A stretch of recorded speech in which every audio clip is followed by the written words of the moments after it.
आहा, घरी बनवलेलं लोणचं आणि याचा रंग किंवा मसाला परफेक्ट आपलं बाजारात जसं लोणचं मिळतं तसं होतं. नवीन रेसिपीच्या अपडेटसाठी मधुराज रेसिपी चॅनल सबस्क्राईब करा आणि त्याचबरोबर बेल आयकॉन क्लिक करायला विसरू नका. नमस्कार, मी मधुराज रेसिपी मराठीमध्ये तुम्हा सगळ्यांचं खूप खूप खूप मनापासून स्वागत. आज आपण कैरीचं लोणचं कसं बनवायचं ते बघूयात.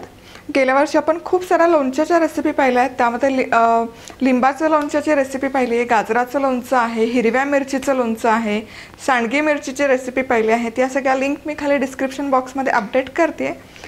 त्याचबरोबर आता आपण यावर्षी कैरीचं लोणचं कसं बनवायचं ते बघतो. तर कैरीचं लोणचं बनवण्यासाठी मी इथे 3 कैऱ्या घेतल्यात. कैऱ्या बाजारातून आणताना कडक आणायच्या, मऊ कैरी आणायची नाही. कैरी आणली की ती स्वच्छ धुवायची. त्यावर जर काही चीक असेल किंवा माती असेल तर ती स्वच्छ निघून गेली पाहिजे. हवं तर 1 तासभर तुम्ही कैरी पाण्यामध्ये भिजवून ठेवू शकता.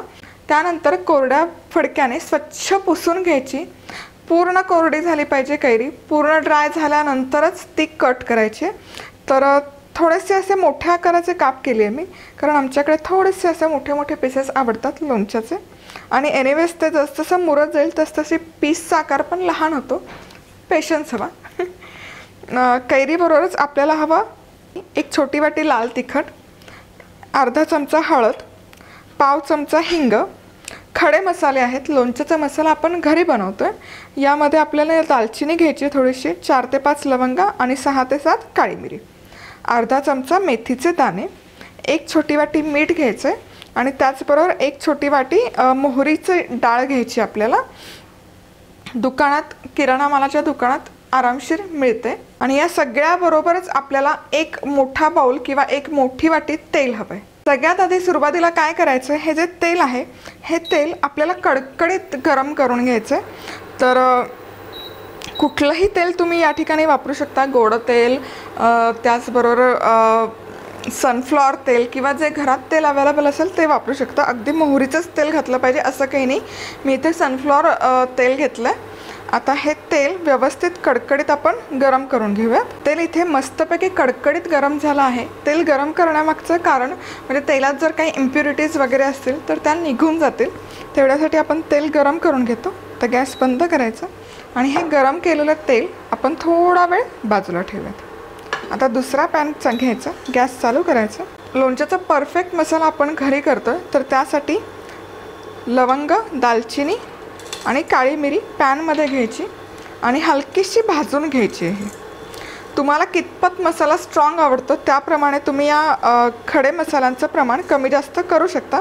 आम्हाला फारसा झटकणारा किंवा तिखट मसाला नाही आवडत. फक्त फ्लेवरसाठी किंवा स्वादापुरतं मी खडे मसाले घालते. मध्यम आचेवर फक्त 3 ते 4 मिनिट मी हे मसाले भाजून घेतलेत. त्यातून मस्त असा अरोमा यायला सुरुवात झाली, स्वाद त्याचा रिलीज व्हायला सुरुवात झाली, फ्लेवर रिलीज झाला की गॅस बंद करायचा. खूप ओव्हरकुक नाही करायचा, ओव्हर रोस्ट नाही करायचा हा खडा मसाला. आणि गॅस बंद करून गरम तव्यावर आपण मेथ्यांचे दाणे घालणार आहोत. मेथ्या आधी घालायच्या नाही, कारण आधी घातल्या तर त्या करपू शकतात. करपल्या की त्याचा कडवटपणा लोणच्यात उतरू शकतो. त्यामुळे गरम तव्यामध्ये फक्त आपण या मेथ्या शेकून घेणार आहोत. 3-4 मिनिट गरम तव्यामध्ये हे आपण ठेवून घेऊयात. तर 3-4 मिनिट झाले आहेत. मेथ्या तव्यात घातल्या होत्या. गॅस बंद केल्यावर मेथ्या घातलेल्या आहेत. आता एक खलबत्ता घ्यायचा आणि हा सगळा खडा मसाला यामध्ये काढून घ्यायचा. हा थोडासा थंड करून घेऊयात. गॅस पुन्हा चालू करायचा आणि या तव्यामध्ये मीठ घालायचं आणि 4 ते 5 मिनिट आपण हे मीठ हलकंसं भाजून घेणार आहोत. त्यामुळे काय होतं, लोणचं आपलं खूप वेळ टिकण्यासाठी मदत होते. कारण जेव्हा आपण बाजारातून मीठ आणतो तेव्हा त्यामध्ये थोडंसं इम्प्युरिटीज किंवा कचरा असण्याचे किंवा फंगस असण्याचे चान्सेस असतात. ते टाळण्यासाठी, ते अवॉइड करण्यासाठी मीठ आपण हलकंसं भाजून घेतो. 4 ते 5 मिनिट, अगदी लालसर वगैरे करायची गरज नाही आहे. तर इथे मीठ हलकंसं 5 ते 6 मिनिट मी लो हीटवर भाजून घेतलं आहे. आता हे बाजूला ठेवूयात. गॅस बंद करते आणि हे जे तेल आपण आधी गरम करून थोडंसं थंड झालं किंवा वॉर्म झालं की यामध्ये हळद घालूयात आणि हिंग आणि हे मिसळून घ्यायचं. आता हा मसाला, गरम मसाला, खडा मसाला जो भाजून घेतला होता तो थंड झाला. आता हा आपण कुटून घेऊयात. हवं तर नाही कुटला तरी चालेल, मिक्सरला तुम्ही फिरवून घेऊ शकता, मिक्सरमध्ये पूड करून घेऊ शकता. पण अगदी क्वांटिटी खूप कमी आहे त्यामुळे मी खलबत्त्यामध्ये कुटून घेते. तर हा गरम मसाला मस्तपैकी कुटून घेतला आहे मी इथे. आता काय करूयात, हा मसाला एका बाउलमध्ये काढून घ्यायचा कुटलेला. फ्लेवर खूप छान येतो फ्रेश मसाल्याचा. यामध्येच आपण हे लाल तिखट घालतो, मोहरीची डाळ घालतो आणि मीठ, भाजून जे आपण मीठ घेतले ते मीठ घालूयात. मीठ थोडंसं जास्त लागतं लोणच्यामुळे, त्यामुळे लोणचं जास्त दिवस टिकायला मदत होते. आता हे सगळे मसाले आपण एकत्र करून घेऊयात, मिसळून घेऊयात. मोहरीची डाळ, मीठ हे सगळं तुम्ही चवीप्रमाणे कमी जास्त करू शकता. तर डाळ मला आणखी लागेल.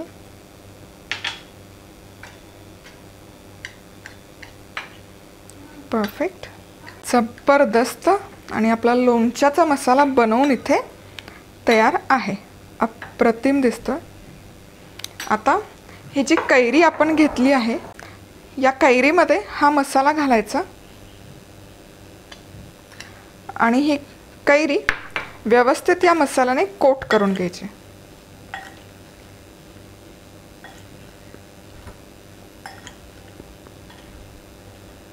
तर कैरीच्या फोडीला व्यवस्थित कोटिंग आले. जे प्रमाण घेतलं होतं तेवढं 3 कैरीला व्यवस्थित पुरलेलं आहे. सगळा मसाला मी इथे वापरला आहे. आता हे जे तेल आपण घेतलं आहे गरम करून आणि नंतर हळद हिंग घालून थंड करून हे या कैरीच्या फोडींवर किंवा मसाल्यावर घालून घेऊयात. तेलाचा आणि मिठाचा थोडासा जास्त वापर करावा लागतो, त्यामुळे लोणचं टिकण्यासाठी मदत होते. मस्त, ऑलरेडी खूप छान दिसतंय हे लोणचं. हे एकदा मिसळून घेऊयात. मस्त. आता हा मसाला बनवून तयार आहे. आता एक स्वच्छ बरणी घ्यायची, काचेची बरणी धुवून घ्यायची स्वच्छ आणि ती उन्हामध्ये ठेवायची, कडकडीत उन्हामध्ये, म्हणजे ती छान स्टरलाइज होते. आता हे माझ्याकडे खरं हे लोणचं बसेल एवढ्या आकाराची बरणी नाही, त्यामुळे मी 2 बरण्यांमध्ये काढून घेते. चिनी मातीची बरणी किंवा अशी कुठलीही काचेची बरणी, यामध्ये हे लोणचं तुम्ही काढून घेऊ शकता. मस्त. आधी फोडी घालून घ्यायच्या.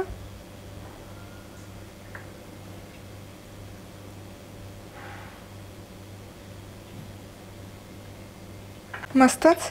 फोडी भरून झाल्या की हे लोणचं कवर होईल इतपत आपल्याला याचा मसाला किंवा तेलवर घालून घ्यायचे. पूर्ण या फोडी या तेलामध्ये तरंगल्या पाहिजेत, म्हणजे मग लोणचं पटकन मुरतं.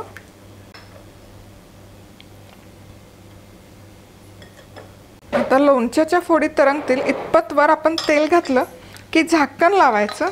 त्याच्यावर एक सुती फडकं ठेवून झाकण लावलं तरी चालेल. आणि ही बरणी आपल्याला उन्हामध्ये एक 10 ते 15 दिवस ठेवायची मुरवण्यासाठी.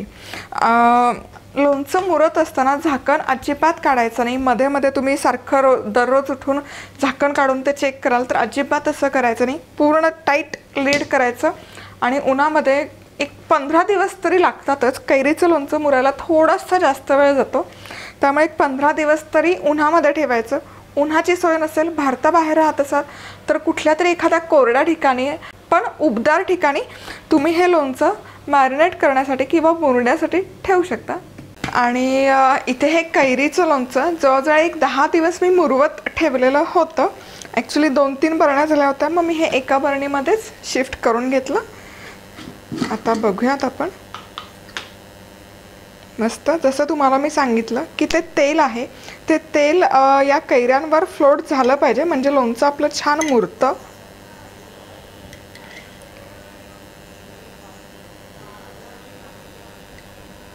तुम्ही बघू शकाल रंग आणि टेक्स्चर खूप छान आलेलं आहे. अजून पूर्ण मुरलेलं नाही आहे. आणखी एक 8 दिवस जातील पूर्ण मुरेपर्यंत. पण आणखी किती दिवस थांबणार, पेशन्स संपला म्हणून म्हणलं की आज उघडून बघावं.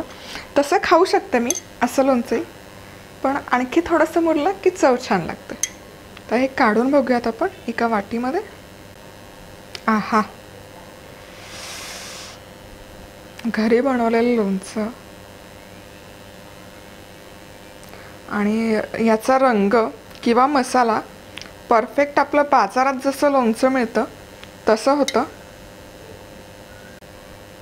उन्हाळी रेसिपीज खूप मेहनतीचं काम आहे आणि त्यातल्या त्यात जर रेसिपी दाखवायची असेल तर खूप सारे एफर्ट्स असतात, कारण या खूप मल्टी स्टेप खूप वेळ खाऊ पदार्थ किंवा रेसिपीज असतात. मग हे शूट करताना हे खूप सारे चॅलेंजेस येतात. मस्तच, खूप छान दिसतंय, जबरदस्त दिसतंय. 10 दिवस ठेवलं होतं मी हे लोणचं, अजून पूर्ण मुरलेलं नाही आहे. त्यामुळे लोणचं पूर्ण मुरेपर्यंत तुम्ही काढायची गडबड करू नका. आणखी एक 15 दिवस थांबण्यासाठी माझ्याकडे पेशन्स नाही आहे, कारण ही रेसिपी शूट होऊन ऑलरेडी 10 दिवस होऊन गेलेले आहेत आणि आपल्याला ती अपलोड करून तुमच्यासाठी लाईव्हही करायचे उन्हाळा संपायच्या आत. म्हणून मग मी हे 10 दिवसात काढून जस्ट तुम्हाला दाखवते. मी पुन्हा हे बरणीमध्ये भरून पुन्हा मुरव्याला ठेवणार आहे आणि पूर्ण जेव्हा मला वाटेल की हे छान मुरलं आहे तेव्हाच खायला घेणार आहे. तर तुम्ही हे लोणचं घरी नक्की बनवून बघा. बनवून पाहिलं तर पटकन फोन घेऊन फोटो काढून madhurazrecipe@gmail.com किंवा आपलं फेसबुक ग्रुपवर शेअर करायला विसरू नका. तर आज वेळात वेळ काढून तुम्ही ही रेसिपी पाहिल्याबद्दल तुम्हा सगळ्यांचे खूप खूप खूप मनापासून धन्यवाद. पुन्हा भेटूयात अशाच एका छानशा चमचमीत रेसिपीबरोबर. तोपर्यंत मस्त राहा, खुश राहा, आनंदी राहा आणि सगळ्यात महत्त्वाचं खात राहा.